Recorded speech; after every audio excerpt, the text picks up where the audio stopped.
Hello everyone, আজ অনেক দিন পর একটা নতুন মিনি ব্লগ নিয়ে চলে এসেছি।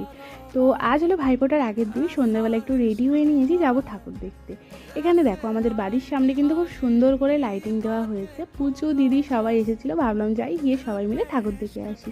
আমাদের বাড়ির পাশেই ছিল একটা পঞ্চানন মন্দির, সেখানে গিয়েই ফার্স্টে মাকে দর্শন করলাম।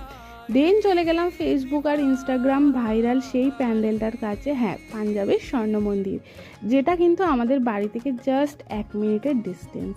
এখানে 50 বছর পূর্ণ হওয়ার জন্য এখানে পাঞ্জাবের স্বর্ণ মন্দির করা হয়েছে। ভীষণ ভিড় হচ্ছিল, প্রায় প্রত্যেকেরই দেখা হয়ে গেছে, আমি তো সবার লাস্টে এসেছি। আর মাকে দেখো কি সুন্দর লাগছে, তাই না? দেন বাড়ি চলে এসেছিলাম, এসে ফাটাচ্ছিলাম বাজি। তো এখানে তুবড়ি থেকে কিন্তু আমার ভীষণ ভয় লাগে, ছোটোবেলায় একবার ব্লাস্ট করেছিল, তাই আমি আর পুজো বসে বসে কিন্তু ফুলঝুরি আর রং মশাল জ্বালাচ্ছিলাম। তো চলো ভাই, আজকের জন্য এইটুকুই। নেক্সট ভিডিওতে দেখা হচ্ছে খুব তাড়াতাড়ি। টাটা।